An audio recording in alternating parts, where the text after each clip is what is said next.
Hi, so for this final part, just to reflect on this year, I wanted to talk about some things that I've done in my classroom to help keep me energized about teaching.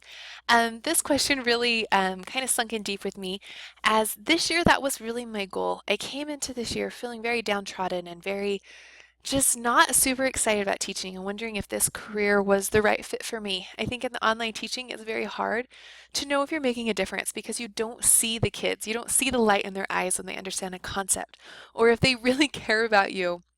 You just don't get that immediate satisfaction in teaching as a lot of times you do in the bricks and mortar. And so I came in this year saying, I'm going to make some changes because I want to find joy in teaching again. I want to be happy in what I'm doing. And so here are just some of the things that I started to do. This first one is I did a weekly check-in. So at the end of each week, this was their last assignment where they had to call or text me the following information. They had to tell me something they found interesting, two vocab words, and how does this information impact you today? And for me personally, this was the best assignment that I could have done because it helped me. Because my phone was going off constantly. I mean, it's quarter one, they still actually care. Um, and I was getting texts every day saying, "Hi, Miss Klein, guess what I learned?" Da da da da da. And it made me realize that my kids were actually doing their work and that they cared and that they liked me. And it was absolutely perfect. But it was also a little bit chaos. So the next quarter, I added this assignment instead of the texting. They just filled out this assignment. So they just had to tell me three things they found out, two interesting things, and one question that they still had. This was inspiring to me, especially this last part with questions you still have. I loved, as my kids would say, well, how does this compare to present day? They were starting to make that connection. It was just one of the most incredible experiences for me as a teacher to have my students asking me questions, that they wanted to learn more, and that they were making connections from the past to today. And isn't that what we want to do? Isn't that our goal as history teachers, is to make that connection? So it was so exciting, and I loved it. And it's definitely something that I'll be adding into my classes in the future. The next thing that I did was the Utah History Day. This was such a fun time. I was very nervous about it. I didn't know if we could pull it off without being with our students all the time. And so I just started with my honors kids. I had no, I had 11 amazing kids that really stepped up. At the end, I probably only had 6 or 7 that turned it in, but they all really researched. And the theme was taking a stand in history. And it was so fun to work with these kids and help them pick their topic, find something that they're passionate about, and to research and learn.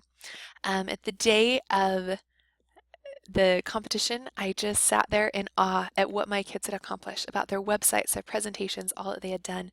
For example, here's a picture of Jasmine. Jasmine should not have been in honors. She really, really struggles. I didn't think she could not make that annotated bibliography to save her life. It about killed me. Um, and I remember walking into that competition and looking at her poster board and almost breaking into tears. I didn't even know if she was going to show up. And there she was. She had taken all of my advice, everything there, and she stood proudly by her display knowing that she had done her best.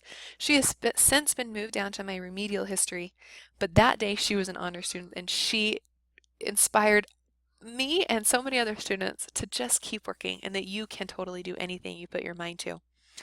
Um, the next one, and this is probably the biggest, was story time. I was so excited when you presented Collaborate and showed me that I can actually have one-on-one classes. I can live classes with my students, and it was so exciting. I started thinking over the summer of how can I make history more fun and more applicable to my students.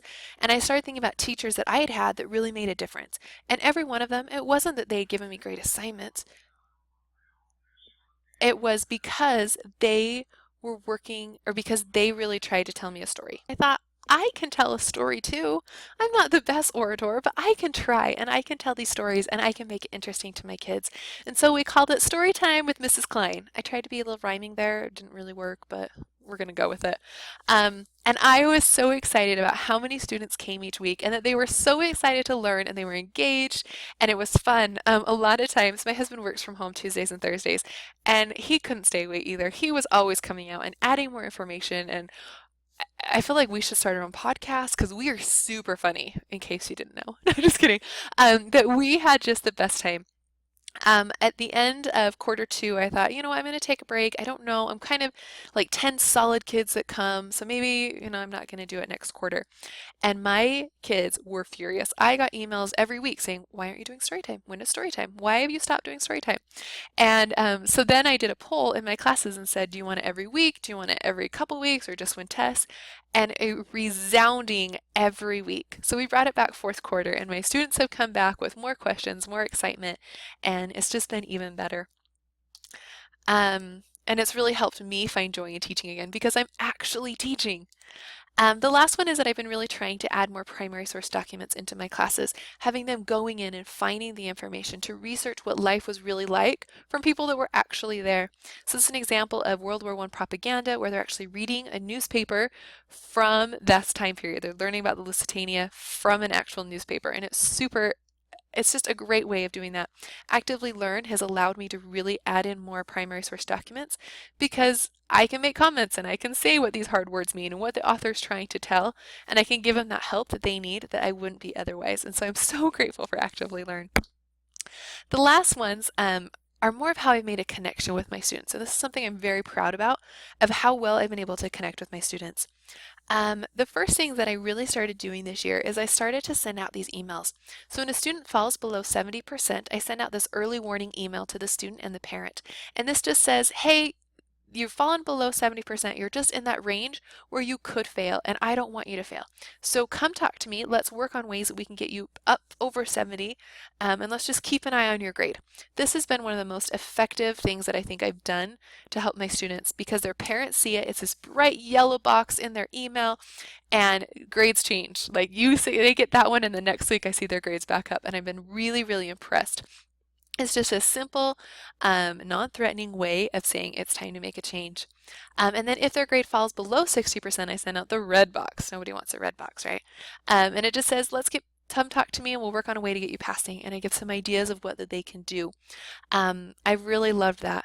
Then I also want to show appreciation to the students that are really trying, that are doing their best, that are turning in incredible work, or just consistently turning in their work. I'll just take that. It's so nice. So I've sent out a lot of "You Are Awesome" emails to just random students. There's no rhyme or reason. Just that day, if I think, you know what, they're really showing to me just how awesome they are.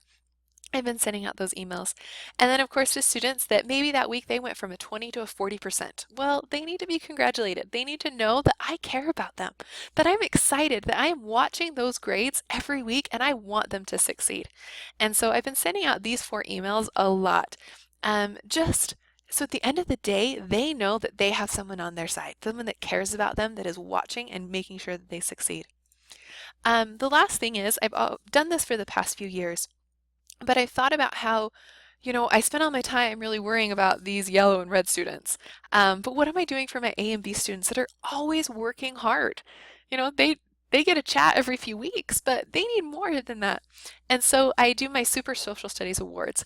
And so if they have a consistent good grade, usually an A or B, for 3 weeks in a row, I'll send out a consistency award, which is just a homework pass. It's simple. They were going to do the assignment anyway. It's not a big deal.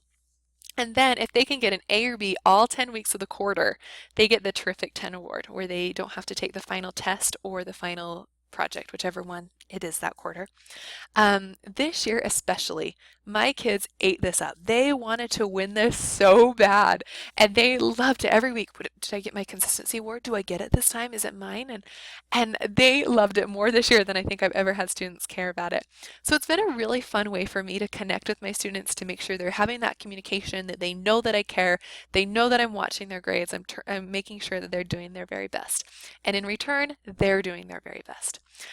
So all of these different things are just ways that I have found a love for teaching and kept my enthusiasm for what I'm doing.